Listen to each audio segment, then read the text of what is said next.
Many years ago, when the people of Israel were a great nation ruled by King Saul, they fought a long and bitter war against their ancient enemies, the Philistines. In those days, soldiers used swords and spears and bows and arrows, and they wore heavy armor and carried shields to protect themselves in battle, so that only the biggest and strongest men were taken into the army.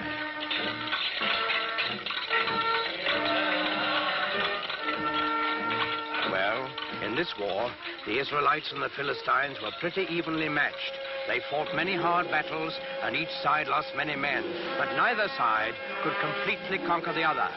Then one day, while the Philistines were camped on one side of the great valley and the Israelites on the other, there came out to the camp of the Philistines a champion of their cause, a huge giant, taller and stronger and bigger than any man anyone had ever seen.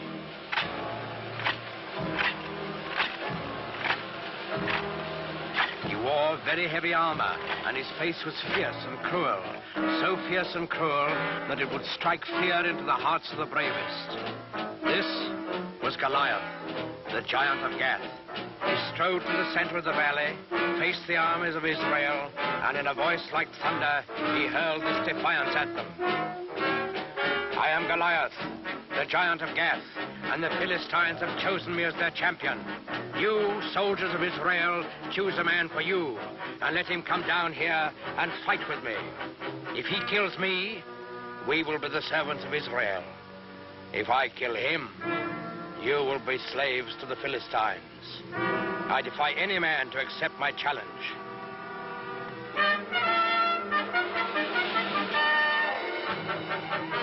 When the men of Israel saw Goliath and heard his defiant challenge, they were afraid, for they had no one to match his size and strength.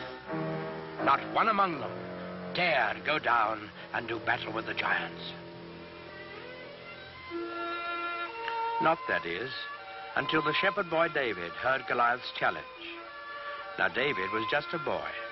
He knew nothing about swords and spears and fighting wars. But he was a thoughtful boy, too, and a good boy, because he believed in God and trusted in him. So, when he heard Goliath defying King Saul's army, he turned to his brothers and said, "In defying the army of Israel, Goliath defies God. Is there no one here to go out and do battle against the enemy of the Lord?" David's brothers were first surprised and then angry at him. "Go back to your flocks and leave wars to fighting men." But David wouldn't be put off. "I will do it," he said. "Send word to King Saul. Tell him that I will go down into the valley and do battle with Goliath the giant." When the king saw how determined David was, he gave him his blessing and offered him his own royal armor and sword. But David wouldn't take them. He wasn't a soldier. Instead, he went to a nearby stream and selected 5 smooth stones. He put these in his shepherd's bag. He took his stick in his left hand, and in his right hand he held a slingshot. That's all. With both armies looking on, excited and expectant, David went down into the valley to meet Goliath. They met in the middle of the valley. David looking up at the giant, confident and unafraid, and Goliath looking down on the unarmed boy with eyes full of hatred. Suddenly, the giant Philistine roared in a terrible fury. "I have defied all the armies of Israel to give me a man to fight, and they have sent a boy against me. What? Am I a dog that you come against me with a stick?" David answered him calmly. "I come against you in the name of the Lord of hosts, the God of the armies of Israel, whom you have defied. Your sword and your spear and your shield will not save you, Goliath, for this day you shall learn that the Lord fights on the side of right." Goliath let out an angry snarl.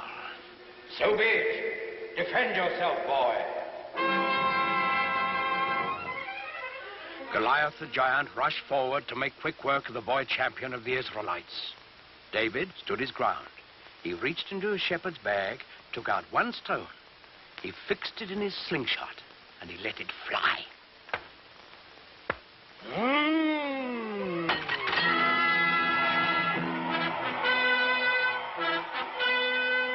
The giant was dead, and the simple shepherd boy, who trusted in God, had done what all of King Saul's army hadn't been able to do.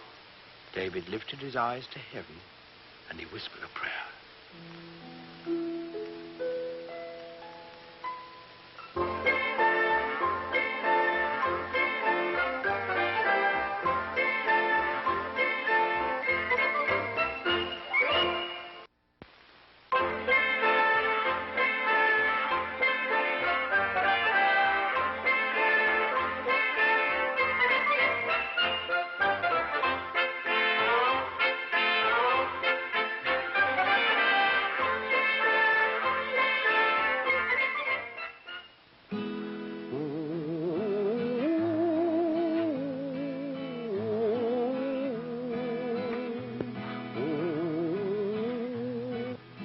Mighty Paul Bunyan, he lived long ago.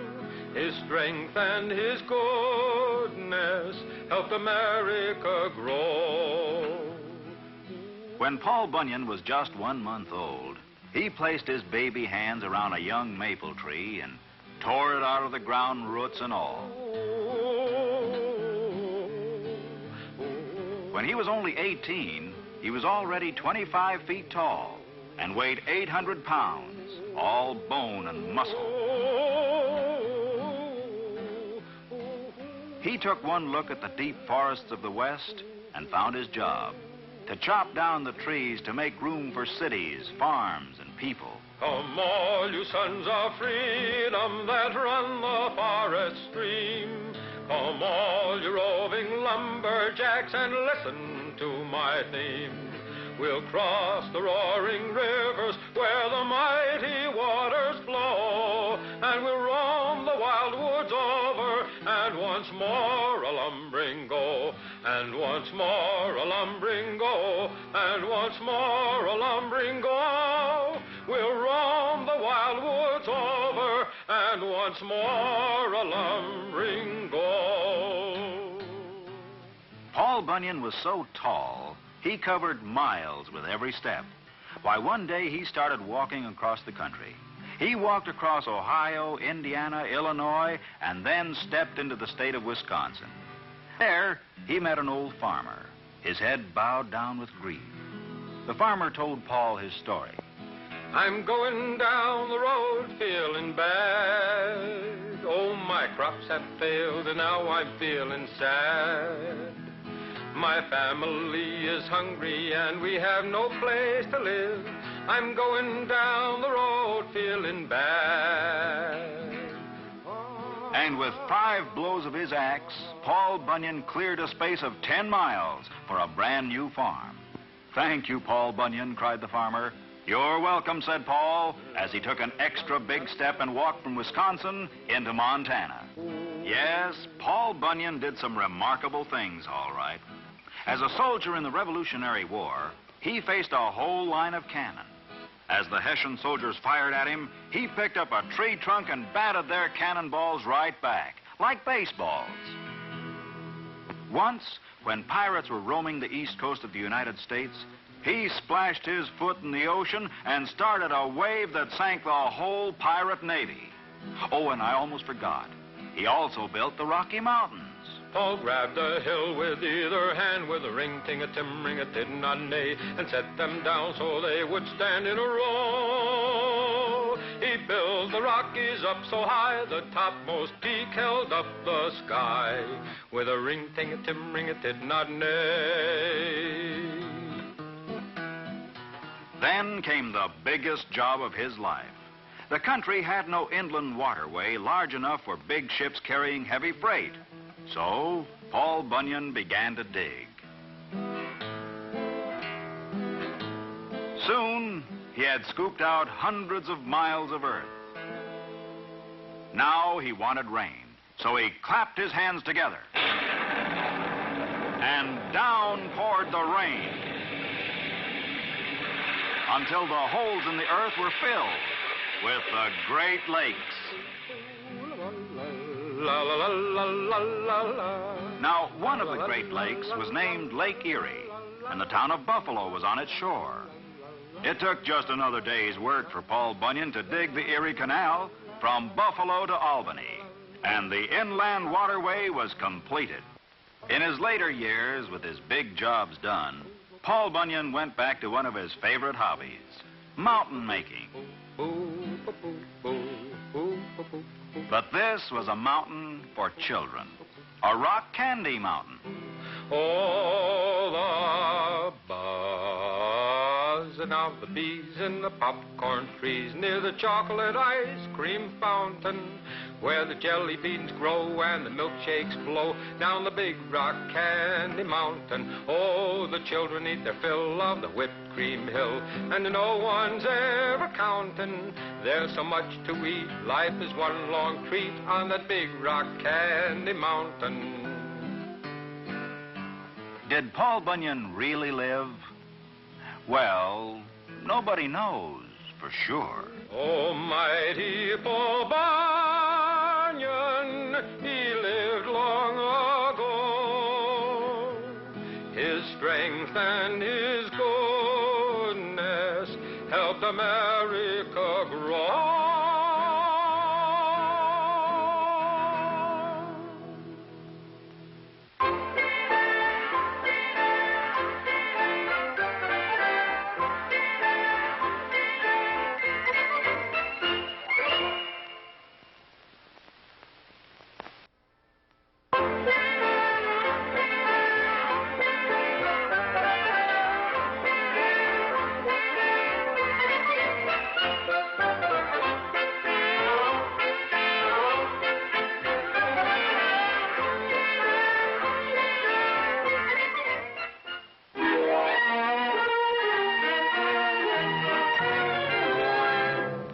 Many hundreds of years ago, the good King Richard, known as Richard the Lion-Hearted, left England to take part in the Crusades, the war against the heathens who had captured the Holy City. In his absence, he placed his brother John on the throne. As soon as he was king, John turned on the good nobles of the kingdom, stole their goods, and drove them out of England. Among these nobles were the old Earl of Huntingdon and his son, Robin. Father, I've come to say goodbye. Robin, where are you going? To Sherwood Forest. King John has declared me an outlaw, and an outlaw I will be. In Sherwood Forest, Robin Hood banded together with other young men like himself, banished by the wicked king. Men like Will Scarlet. Outlaws we are, Will Scarlet, but outlaws such as never were before and never will be. Just how do you mean, Robin Hood? I mean this, Will. No, let me show you. Do you see those two fat men coming down the road? I see them. Couple of merchants, rogues and wealthy.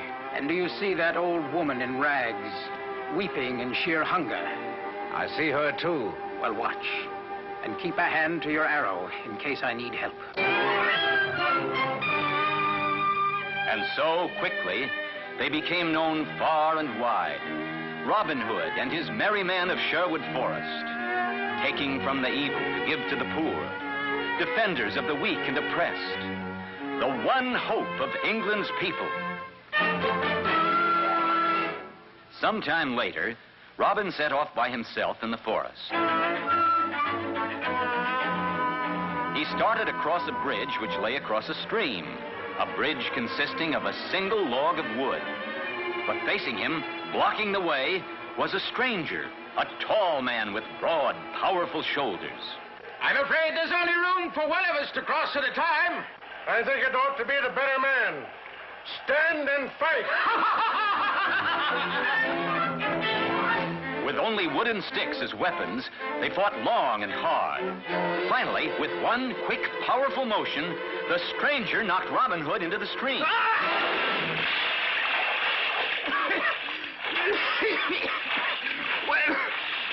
on, fellow. What do they call you? John Little is my name. John Little? Well, I'll call you Little John. And I want you to join my band as my next in command. And now the band of merry men was complete. And just in time, for King John had posted a reward of 10,000 pounds for the capture of Robin Hood. And none was trying harder to win that reward than the Sheriff of Nottingham. Robin, I have news. The Sheriff of Nottingham is staging an archery contest with a golden arrow as the prize. A golden arrow? What a prize. His purpose in holding the contest is to lure you there. That may be, but I shall go anyway.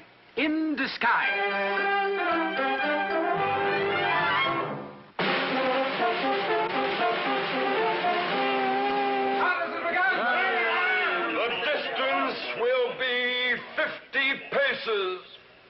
You, that beggar over there, get out of the way. I? Why, I'm one of the marksmen, sir. You? A marksman? That's rich. One by one, the finest bowmen in the land shot their arrows. Finally, one arrow lay in the exact center of the circle, a bullseye. The winner is Adam of the Dell. Pardon, Sheriff. I have not yet competed. You? Well, maybe it will bring us a laugh. Robin let fly. A perfect shot, right on top of the arrow in the center, splitting it down the middle. Robin had won. A shot like that, only one man in all this land can shoot so well. Robin Hood, after him, catch him! But the sheriff was too late. Robin was already speeding back to Sherwood Forest.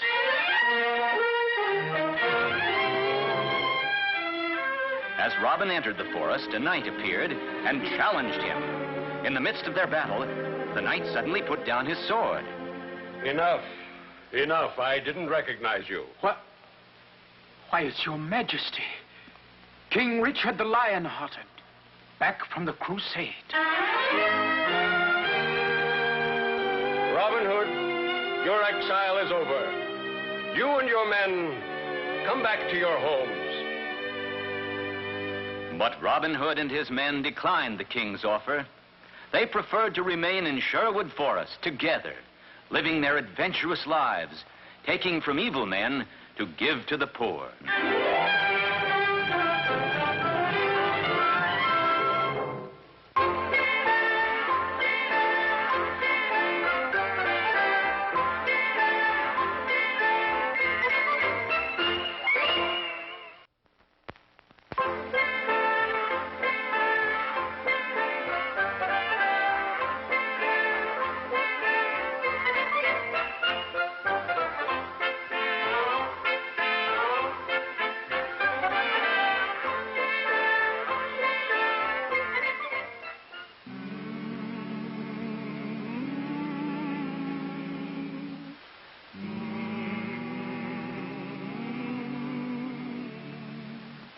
"500 years ago, there were people on both sides of the Atlantic Ocean, but neither knew about the other. On the western side, our side, the people had reddish-brown skins and lived in huts or wigwams.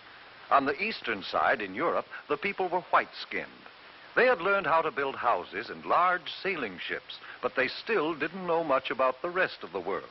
In fact, most of them believed the earth was flat. Then one day, a map maker named Christopher Columbus had an idea. Do you know what? I think the world isn't flat at all. I think it's round like a ball. Did you hear what he said? Did you hear what he said? He said that the world is round. Oh, he's crazy, man. I think the world isn't flat at all. I think it's round like a ball. The world's as flat as the brim of your hat, and that is very plain. I know that I'm right, oh, I know that I'm right when I say that the world is round. Oh, I'm right, I'm right. My thinking is sound, and I'll prove the world's round. It won't take very long. But it did take long, 7 long years, before Columbus could convince a king or a queen to let him try out his idea. Then Queen Isabella of Spain agreed to supply the ships and men for his trip. I will discover a shortcut to India and bring back some of the great wealth I find there. And I can do it, for I know the world is round. And instead of going east to India, I shall sail west and reach India around the other way. It will be a shorter and cheaper way, for I'll do it all by sea. Queen Isabella provided Columbus with 3 ships, the Nina, the Pinta, and the Santa Maria. And on August 3rd, 1492, they set sail across the unknown Atlantic.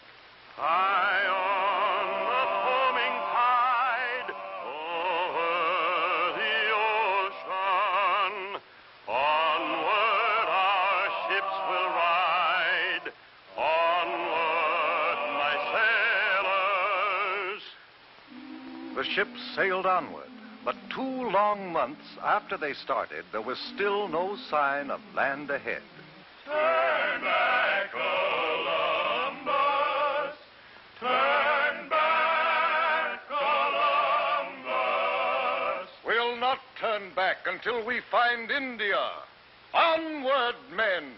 By October 10th, the sailors and the crew were ready to take matters into their own hands. If Columbus won't do as we ask, we'll put him in chains. And we'll turn the ships around ourselves. Wait!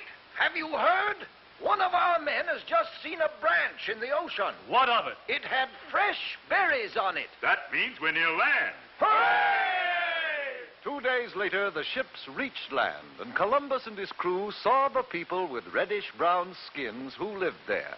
Oh, I think it is rather surprising that they should have reddish-brown skins. But now since we have landed in India, then these people must be Indians.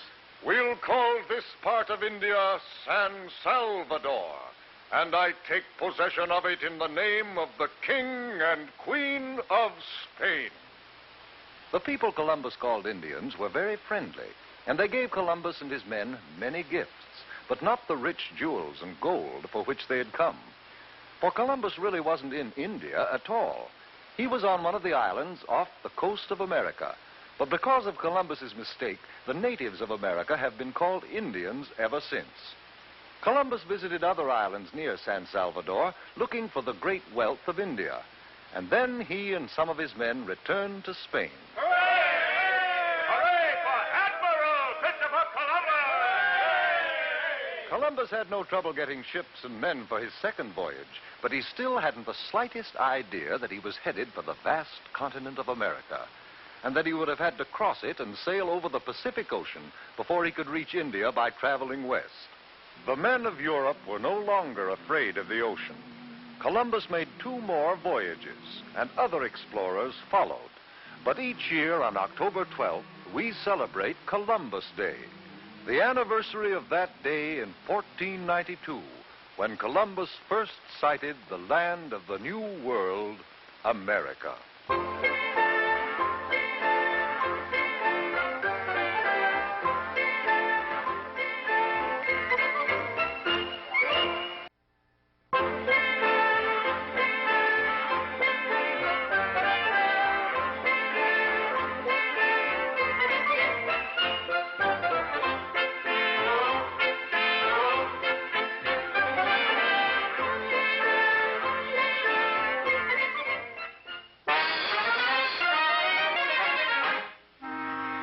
Along the banks of the Mississippi River, there once lived a boy named Tom Sawyer, who caused his Aunt Polly more trouble than a barrel of catfish. Tom Sawyer, you broke Judge Thatcher's window today. That toe's not sore, Tom. Get up and go to school.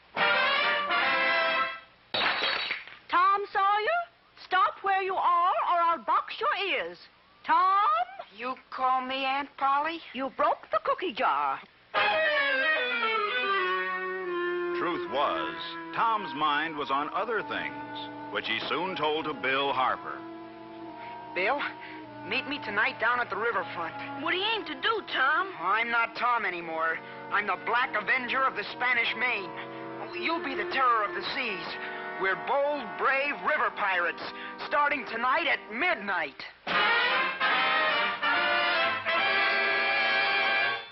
Look, a campfire on the island. Somebody's here. Run for it, Tom. Back to the boat. Oh, pirates don't run from trouble, Bill.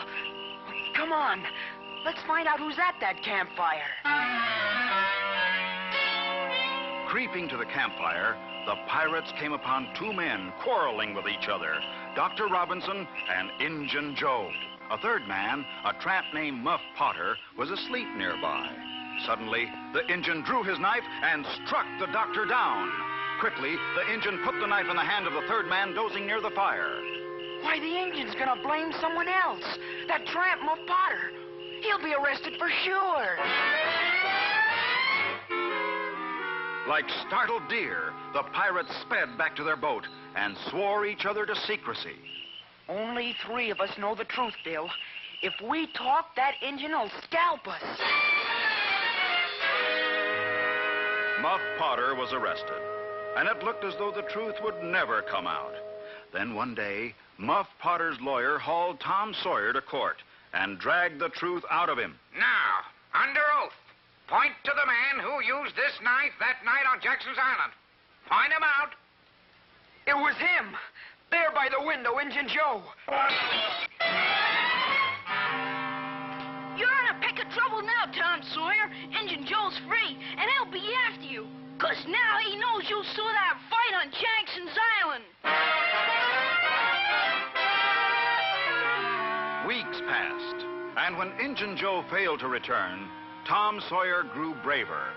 Then, one day he confided to his girl, Becky Thatcher.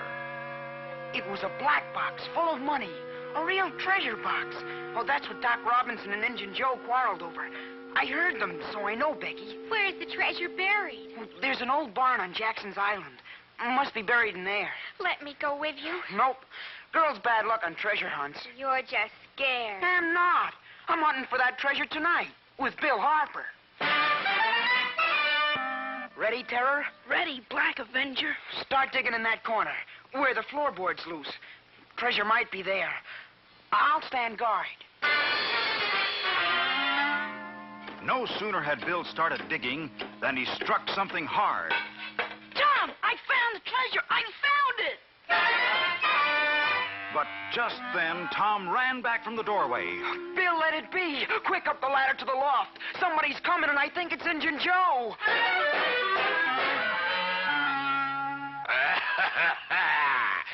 Somebody tries to steal money. I feel it.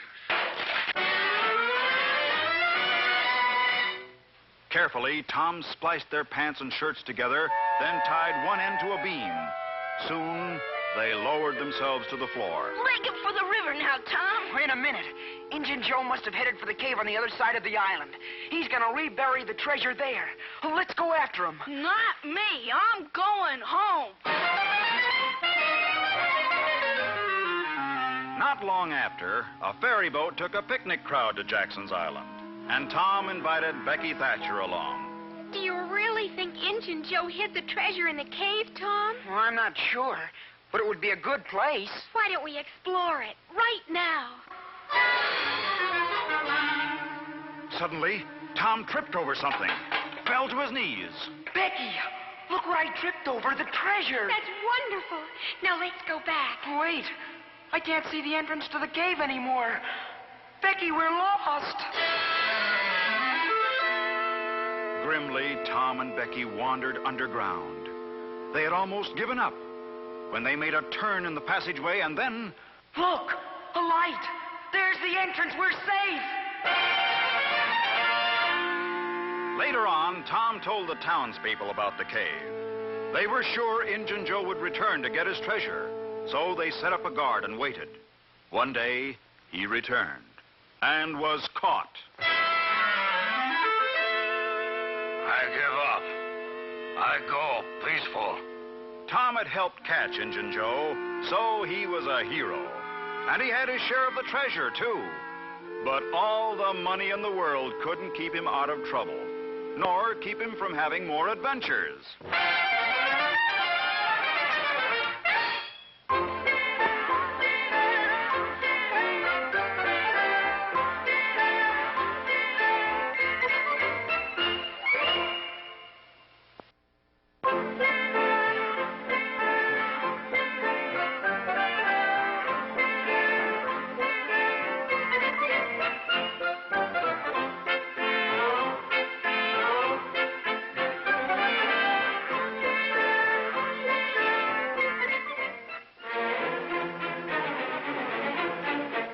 New Year's Day in Persia was the most celebrated day of the year. Wonderful shows were prepared to entertain the king and the prince. At the end of the program, a lone figure stood before the king with a beautiful horse. Your Majesty, I beg thee, look upon this wondrous animal. It is not real, but an ingenious machine that will carry me anywhere I wish, just by turning a peg. Well, if true, it is indeed a wonderful animal. What is the price? It is not for sale, sire, but I would exchange it for a portion of your kingdom. Well, for such a trade, I must know more about this horse. My son, Prince Brahma, will test the animal for me. The owner started to show the prince how to control the horse. But before he could tell him all, Prince Brahma turned the peg, and away he flew. He doesn't know how to bring it back. It's a trick to kidnap the prince. Throw this man in jail until my son returns. As the horse's owner was taken away, the king scanned the skies for the flying prince, but he was out of sight. High above the clouds flew the enchanted horse with the frightened prince. He traveled hundreds of miles, but he couldn't control the animal. He twisted the peg, but the horse continued to fly upward and onward. At last he found a small knob behind the animal's ear. He gave it a turn, and the enchanted horse started to descend. As he came closer to earth, the prince saw he was in a strange kingdom. I will be in danger if I'm found, but I can't control the horse. The amazing animal carried Prince Brahma toward a palace courtyard. After I land, I'll turn the peg, and maybe it will fly away again, perhaps right back to my own country. So intent was the prince on the controls that he didn't watch the archway through which the horse flew. He was knocked off the horse into a courtyard. No one saw him, and while everyone crowded about the mysterious horse, Prince Brahma hid in a room. After studying the horse, the king gave out an order. This is a most unusual animal. I shall give it as a gift to Princess Serena. Perhaps then she'll be my bride. Take the animal to the stable until I'm ready to give it to her. Prince Brahma could hear the king's orders, and now he realized his chance of escaping was gone. Then he heard someone sobbing. He discovered that he was in the room of Princess Serena. She was the most beautiful girl he had ever seen. She looked up and saw the prince staring at her. Who are you? I'm Prince Brahma. I come from far away. Don't let them know I'm here. Oh, did my father send you to rescue me from King Agmir? No, but perhaps I can help. Tell me how you came to this place. Princess Serena then told Prince Brahma the story of how she was captured by the powerful King Agmir. She must marry him or be put to death. I have an idea. If you pretend to be ill, the king will have to postpone any decision until you're well. I'll hide out in the city and return when the time is right.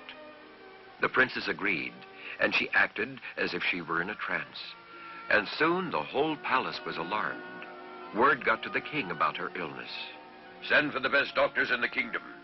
Each doctor who came tried to cure the young girl, and each failed. King Agmir sent out a call to physicians from other lands. One day, a strange doctor came to the palace.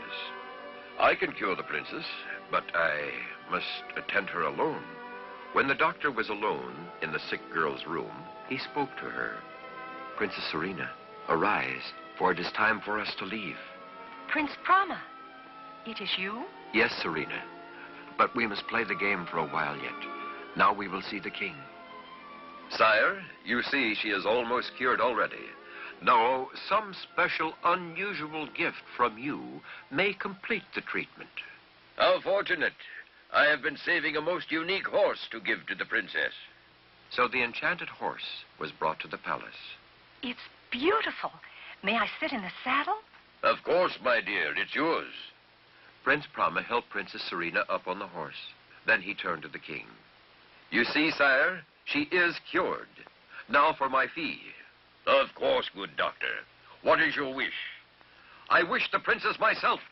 He jumped behind Serena. Never. She is mine. Guards, seize him. But the guards gaped in wonder as the horse rose from the floor and soared away. Out over the fields and mountains, the prince and princess flew. After many hours, Prince Brahma looked below and saw the palace of his father. The enchanted horse had brought them home. The king was delighted to see his lost son and welcomed the princess. Prince Brahma told his father that Serena had consented to be his bride. The happy king released the owner of the horse and granted him a part of the kingdom in exchange for the animal. Later, when Prince Brahma and Princess Serena were married, the king gave them the mechanical animal as a wedding gift. The young people rode away to have many more wonderful adventures with the enchanted horse.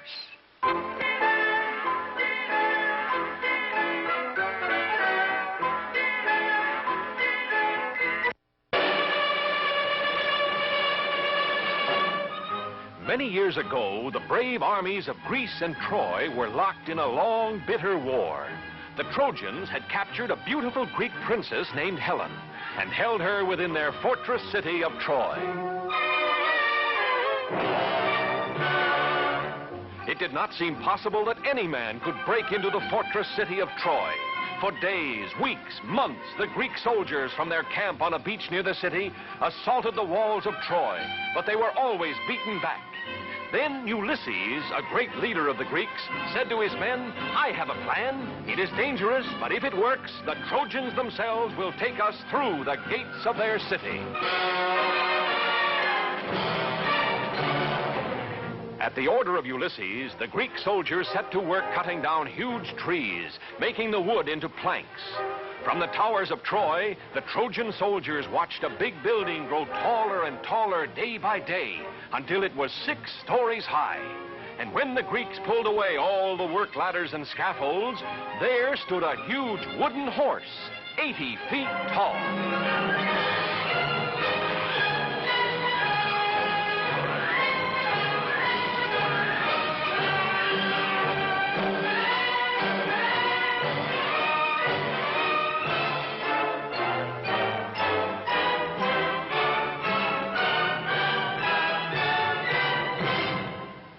Along the towering walls of Troy, the soldiers and the people gathered to look out across the plain at the great wooden horse. They wondered what it was for, what it meant. The Trojans did not know that Ulysses and 5 Greek soldiers lay hidden in a dark, secret passage inside the wooden horse.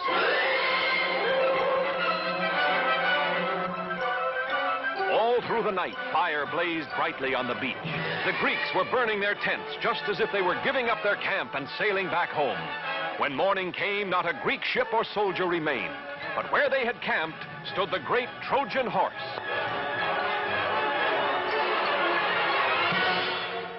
The Trojan people poured out of the city to the beach so they could look more closely at the victory over the Greeks.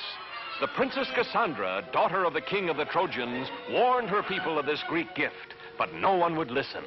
The Trojans decided to pull the great horse inside the walls, into the city of Troy itself.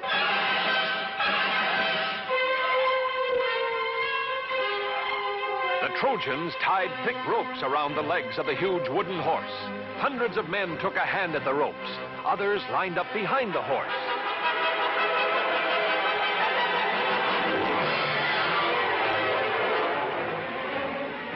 Whooping and hollering, laughing at the Greeks who had never been able to scale the towering walls of Troy, the Trojans tugged and pushed and pulled the huge wooden horse slowly from the beach, over the plains, and through the gates of Troy.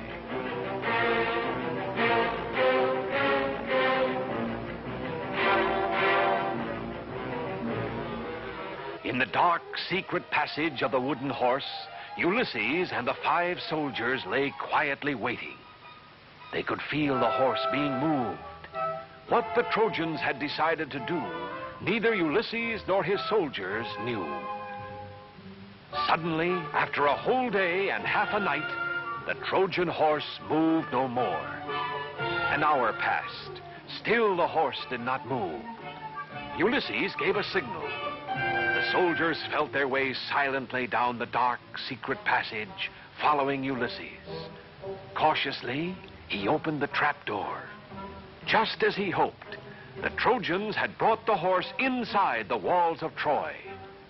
The city was sleeping now, and the walls were unguarded.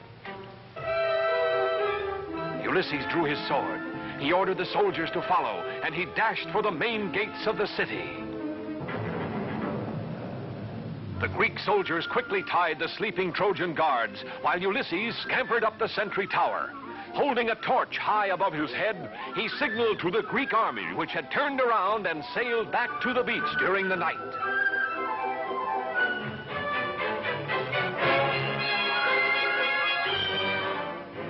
And even as Ulysses and his men opened the gates of Troy, the Greek army was marching across the plain. Caught completely by surprise, the Trojans were easily defeated by the Greek soldiers, who found their beautiful princess and took her back safely to Greece. And brave Ulysses was named the greatest of the Greek heroes.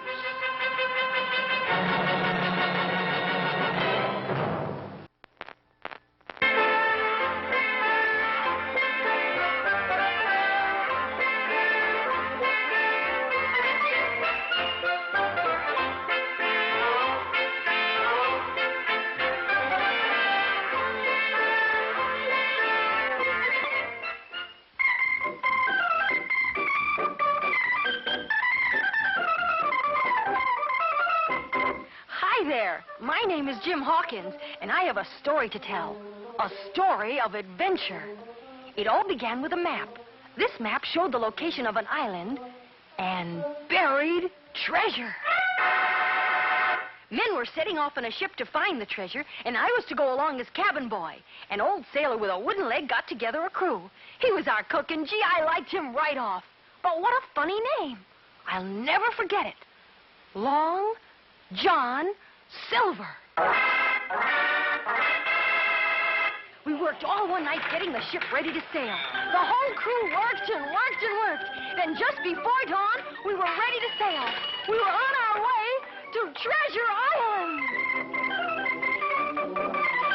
Once at sea, we all had a fine time. Long John Silver especially was lots of fun. Golly, he used to sit and tell me stories by the hour. Parrot sat on his shoulder and screamed,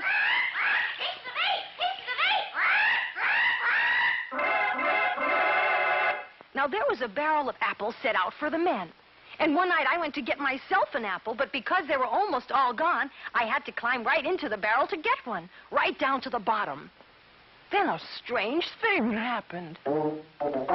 Just as I was about to climb out, I heard voices. Keep your eye peeled for that. It was Long John Silver and some of the crew. Now, me laddies, you're a smart lot. No need for us to return empty-handed. We'll come back with all the treasure for ourselves. Gosh, these men were pirates.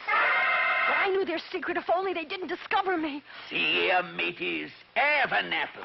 But just as Long John was reaching into the barrel... Land ho! That's it, lads. Treasure Island.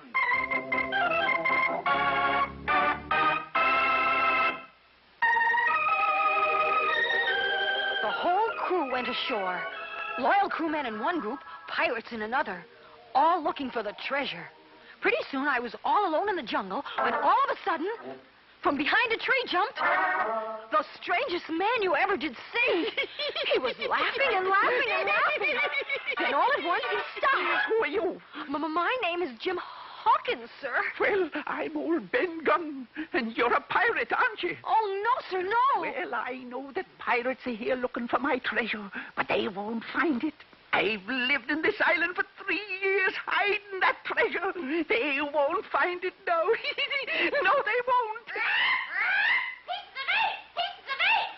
Long John Silver. Yes, me hearties, it's Long John and me crew. And now, Ben Gunn, take us to that treasure. Long John and his pirates had surrounded us. Ben would just have to take them to the treasure now. Our only chance was to have the loyal crew find us before we reached it. Ben Gunn took us to the far side of the island and pointed to a cave. I'm afraid you've done a scene, Long John. Right, you are. And the treasure's mine. Long John grabbed a hook and started to pry open one of the chests when... What's that?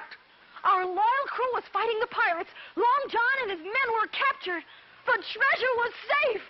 Our men tied up Long John and his pirates and then loaded the treasure aboard our ship. Diamonds and pearls and silver and gold and every treasure you could think of. So much that we just couldn't carry it all. So today, if you should happen across an island and find a cave, you too might find buried treasure, 'cause that's Treasure Island!